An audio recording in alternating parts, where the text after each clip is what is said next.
You're 22 years old. You finished school, looked for work, and the economy had apparently gone out of business. Not because you failed. The door closed the year you reached it. Now, multiply that by 49 million people. That's Generation Jones. Some people hear Generation Jones and think we're asking for sympathy. We're not. We're just saying the road was rough. That doesn't mean nobody made it through. It just means the road was rough. Okay, let's put some real numbers on it. Jonesers hit the job market right in the '82 recession. Unemployment topped 10%. Mortgage rates were sitting close to 18%. I know, because that's the rate my wife and I locked in on our first house. I've said it before, and I'll say it again. That's not a mortgage. That's a hostage situation. We didn't get to choose that. Nobody sits down at 23 years old and picks an 18% interest rate. It picked us. The oil embargo hit before we were old enough to drive. Stagflation hit while we were trying to build a career. So, when somebody says, quit complaining, I have to ask, complaining about what? The unemployment rate? The mortgage rate? Hey, listen, I'm not insulting your grandmother. I'm just reading the numbers. I'm not telling you this from a spreadsheet. My wife and I actually signed those papers. At the time, we didn't think, this will make a terrific generational anecdote 40 years from now. No, we thought, how much of this payment is the house and how much is a ransom? You don't experience history as history is happening. You experience it as Tuesday. You make the payment, you go to work, you adjust. I get a few comments on my videos saying something like, stop whining. I'm a Joneser and I came through it okay. But I'll tell you, right next to the person who came through it okay is someone else who got crushed by that economy. Same recession, same interest rates, same shortage of jobs. Different result. So, how do two people live through identical structural conditions and land in completely different spaces? Well, maybe one had a support system, the other didn't. Maybe one caught a break in industry timing.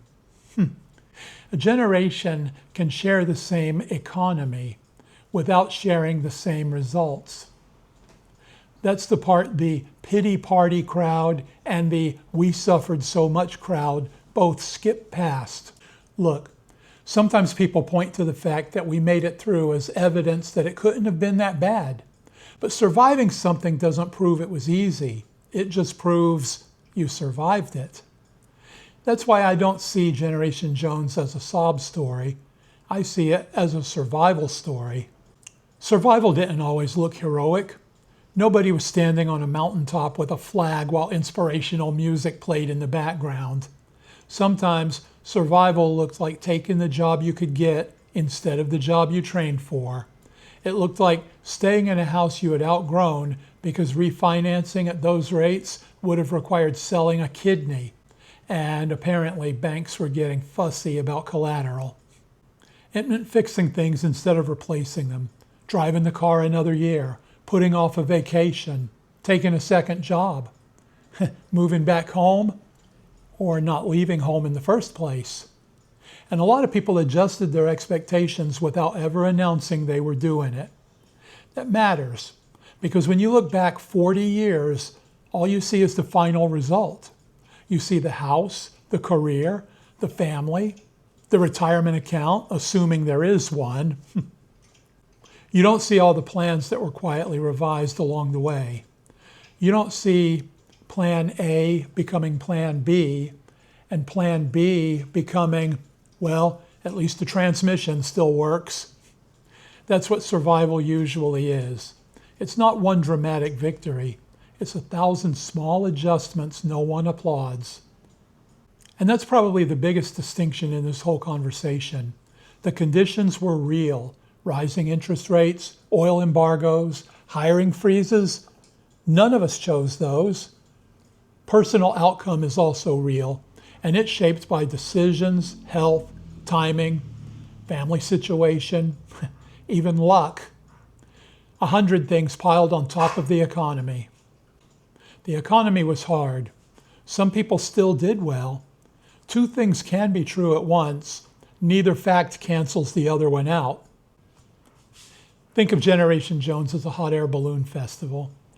We all launched into roughly the same weather, but we didn't all land in the same field. Some landed exactly where they planned. Some landed 3 counties over.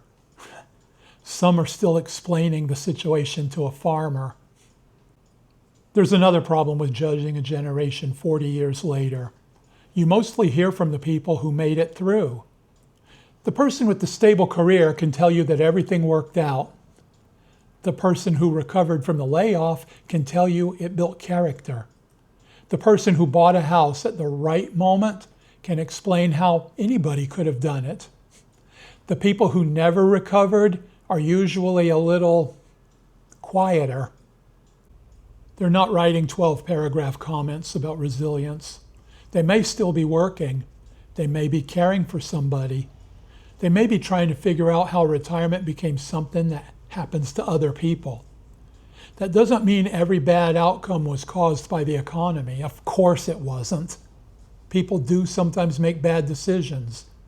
But people also get sick, get divorced, lose jobs, pick the wrong career, or trust a man who says, "Don't worry, this investment can't miss." But when the winners are the loudest people in the room, survival can start looking inevitable. It wasn't inevitable. We just hear more from the people who landed in the open field than the ones still trying to get the balloon out of a pine tree. You've basically been having this argument in my comments section without realizing it. Someone writes, 12% interest on my first house, we are not the same. And 3 replies down, someone else writes, we rock, we taught ourselves everything. Both of those are true. It's not a contradiction. That's the whole generation in 2 sentences. So, which one's Generation Jones? The survivor story or the hardship story? Trick question. It's both. And they aren't mutually exclusive. I realize holding 2 ideas at once is asking a lot from the internet, but let's give it a shot. Life is unfair. But guess what? Life is unfair for everyone. But it's not unfair in the same way or to the same degree for everyone. Generation Jones did not discover that. We didn't patent it, and we're not collecting royalties on it. Jonesers don't own hardship. We just had our own particular model of hardship with the optional stagflation package and interest rates normally associated with organized crime. The difference isn't that we suffered uniquely. It's that we can actually name the mechanism, the embargo, the rate hike, the hiring freeze, instead of just feeling vaguely screwed. Naming the mechanism doesn't make you a victim. It means you were paying attention.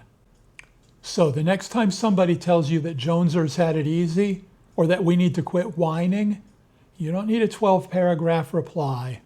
Just say, the conditions were real and what I did with them was mine. Both things are true.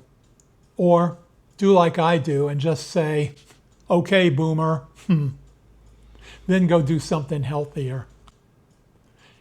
If this resonated, hit like and subscribe.